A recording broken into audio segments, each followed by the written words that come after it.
Hello, ladies and gentlemen. Welcome to Summerslam 2013. Now, I have to say that this was a surprising SummerSlam. It's actually pretty good. Now, I'm going to get into the things I did not like first. I just want to get them over with. Now, you guys tell me down below. When it came to the Brie and Natalya and RVD and Dean Ambrose match, tell me you didn't consider that they should have been switched, because it would have been better for them to be switched. Really, there was no point in not letting the Dean Ambrose and RVD not be on the show. I can understand the Divas don't get that much exposure anymore, and the only reason they're getting is because of Total Divas. But in this case, if you're going to promote what I'm about to talk about, you really need them on that show. So let me get this over with first. RVD and Dean Ambrose was a good match. Dean really did very well with RVD, but as you know, with No Job Rob, he was not going to job here. When we had the Shield come down and then Big Show and Mark Henry come down, and now I've been hearing that they're going to be going for the tag team championships. This is the reason why they need to be on the main show. You're sacrificing your tag team championship for the Divas that is not going to last that long. And I just felt that was wrong. And as much as I love Naomi, this was not the time to put her on. And I'll talk about that Divas match in a minute. But in the end, what do we get? We got RVD speared out of his boots by a Roman Reigns. This will promote continual feud with RVD, and pretty much I just felt like it should have been on the show. Would have been much more credible. Well, it would have been much well off on the show. So let me get to the next one. This is the Divas with Natalya and Brie Bella. They had Eva. How can I say this? Eva Velez, who was there, looked hot in red. Her boobies looked good. Her waist wasn't bad. She has a pretty face. My Naomi looks stunning. I love my Naomi. Camera looked dazzling. But even with that, could not save this match, because if you heard most of the people that were chanting, they chanted for JBL, Jerry, Cole, Zack Ryder, and anyone else under the sun. Only a couple of times did they cheer for Natalya. In the end, Natalya won, but they really lost, because the Divas have been so weakly, really weakly. How can I say this? When it comes down to the Divas, there's been no showing. And because there's been no showing, there's almost no interest. And because the ones who are the most cared about is on television, no one is going to take them seriously. We're always going to get those super chants. So moving on to the match next, I didn't really care that much about, was ADR versus Christian for the world title. I can say they did very well with Christian's video segments and video packages. They have done well with them. I was a lot more interested by the end of the last 2 weeks. Last week I was interested because how they've been presenting Christian. But I still wasn't that interested. So the match was actually very good. But it really didn't matter. No one really cared that much for that match. They did a good showing and the crowd was mostly into it, mainly because of ADR. And that's why I believe the reason for ADR winning. But there's another thing that I believe he won. It's because of how the crowd reacted when he did a small promo talking about, as Mexicans, we need great role models and great heroes. I am your hero, Beto del Hero. That's basically what he did. It wasn't that many words. But that's the reason why he did it. For the crowd. But I felt a little confused because the way he was talking was really being as a face. At the end he sounded more heelish. And if you really want to get the crowd over for this guy, they did it. But did it really help the World Championship? Not really. Unless you're going to slate him to go after someone else. Which leads me into the next match, which I actually forgot in my last video I did, which is Cody versus Damien Sandow, which I was very looking forward to. I was looking forward to this match, and I wasn't totally disappointed at all. The only thing I was surprised about was Cody lost his mustache because of something that happened on JBL and Cole's show. Oh, wait a minute. Yeah, pretty much that's what they said. It is selected content on JBL and the Cole show. You have to see it. We have 100,000 subscribers. Actually, I saw only 143 subscribers on that part of the channel, I believe. I could be wrong about it. You guys tell me below if there's 140,000 people who are subscribed to it. I only saw 143, unless they kept the thousands off. So, was this a good match? Hell yeah, it was a good match. I enjoyed the hell out of this match, and Cody won. But I was really confused why he wasn't going up for the Money in the Bank contract. If they're leaving this for maybe Night of Champions, maybe that's the reason why they did it. But I thought that Cody should be given a chance to go after the contract. So I'm going to move on to the next match, which I was hoping was going to be good, and actually wasn't bad at all. Bray Wyatt and Kane. I enjoyed Wyatt and Kane. The fire, it looked like an Inferno match. I'm sorry, it did, guys. If anyone says there's nothing about it, it wasn't an Inferno. It looked like it. They just named it something else. The only difference was they named it something else, and neither one of them was going to be burnt by the fire. But when you saw Luke and Eric, I can't remember the last names, so I'm using the first names for their characters. They kept trying to get into the ring. Eventually they did. Beat the crap out of Kane, and then Bray Wyatt gave him his finisher. And that wasn't bad. But what I thought was good at the end, they dragged him out of the ring, put him on one of the two pieces of steps, and Bray Wyatt orchestrated the destruction of Kane with the steel steps. I felt that was excellent. I am still very interested in this tag team. I am still very interested in Bray Wyatt. Look, Luke and Ernest, if I'm pronouncing his name, Eric or Ernest, is going after those titles.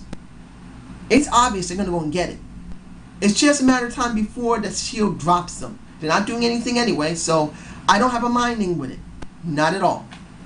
Now, another thing I wasn't too fond of, which was the Ryback segment. Let's put it simple in the words that can be understood by anybody. Ryback sucks. Trying to be a heel against Hina with no build-up or structure for it sucked. Becoming a chicken shit heel with Cena sucked. Basically crying, I can't continue the match. But then going up against Chris Jericho a couple of days to a week later and winning the match sucked. So far as I can tell with the WWE, they're trying to get Ryback over in the back, becoming a bully, and hoping that they'll build up enough of heel heat that he can go after somebody credible again who's a face. That sucks. I didn't see anything good with this. He might have been a slightly funny, and I'm kind of stretching it because I'm trying to see this positively for Ryback, because they have really done the crap on him. I don't see nothing good for Ryback, nothing! But still, that's what we got. Now, what do we got here? I already went through that. The sad match, as I call it. Dolph and Caitlyn versus Biggie and AJ, baby. I don't know what it is, but every time when I look at Caitlyn, I keep thinking she got some big breasts. Maybe it's because I'm by myself. Maybe because I like big breasts. Maybe it's because the divas look damn good. Eva Velez. Eva looked good. And Naomi looked good. So I looked at the only one in that match that looked good. And that's Caitlyn. So, what do we get in this match? Nothing for Dolph. This was a total waste for Dolph. Of course, it's not a waste for Caitlyn. It's not a waste for AJ. And it's not a waste for Biggie. They're still working on their characters. They're still trying to get somewhere. But Dolph should have already been pushed into the upper card. Or even, let's be honest, as a heel mid-carder, he's always been buried, but he showed potential. He's never had a chance to be a mid-carder face because he's always been with someone. If it wasn't for Vicky, AJ is now Caitlyn. For him to be a credible mid-card face, he's got to be by himself, but he's not going to be. I've already said this. Let him go into the main event scene, and either he falls on his face or he gets somewhere. It's better to see what he can do, but the WWE keeps thinking he's not capable of it. That's the reason why he was doing so well with Alberto, totally getting over. They believe, oh, he's doing great, but oh no, wait a minute. He's still, I don't think he's ready. Put him with Biggie Langston. Let him win a couple of matches with him. Let him get over in a couple of pay-per-views. Then maybe we'll push him maybe by 2014. That's my feeling, and that's stupid. So I'm moving on to the second to last match of the night, ladies and gentlemen. Oh wait, before I do the second to last match, let me get the last things I need to talk about, which is JoJo and Fandango with The Miz. Fandango with The Miz. We now know they're going to be a feud. There's no way it isn't going to happen. The beginning of the show, we saw Fandango with The Miz. At least 2 more times we saw Fandango with The Miz, and then The Miz got pissed off and knocked him in the face and went. Was that a initiation for a feud? As far as The Miz is concerned, yes. And these guys got nothing to do. Ever since The Miz got the Ric Flair figure 4 leg lock from the wheeling and dealing and whining and dialing, I am the true Space Mountain, ladies and gentlemen. I fly in limousines. And when I mean flying limousines, he's flying limousines because he's usually high. Let me put it like this. Ever since he got the figure 4 leg lock, The Miz hasn't gone anywhere. But ever since Fandango had that signature win at WrestleMania, that's kind of stretching as a signature win against a Chris Jericho who had been losing constantly. Still, he was mildly hot when WrestleMania came out. He was a little more hot by the next pay-per-view, and then he began to sink because they weren't willing to push him.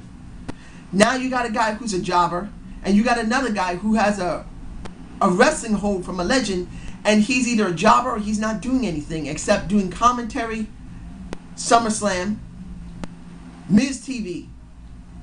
That's it. So I guess they thought, hell, these guys aren't doing anything, stick them together. And that's what they done. We will be seeing this coming this Raw. Now, the last thing I'm going to talk on before I get to the last 2 matches is JoJo. The Star Spangled Banner she did was actually very good. And I'm going to say this clearly right now. The WWE and Vincent Kennedy McMahon always looks for any type of opportunity to make money.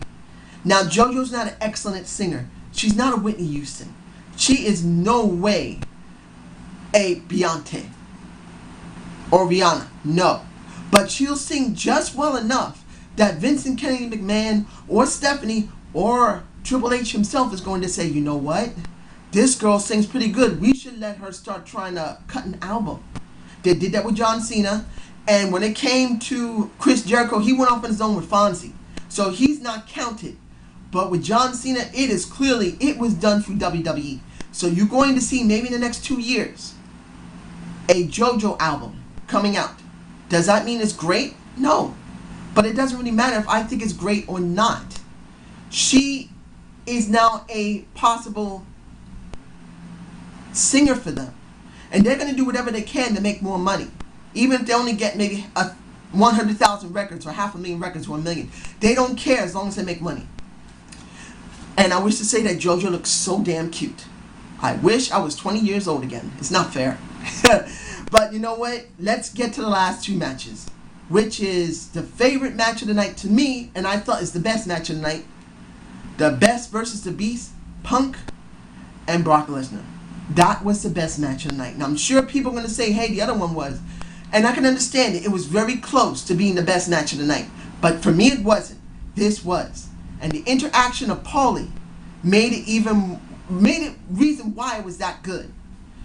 In the end, we had holds. We had submissions. It was that good.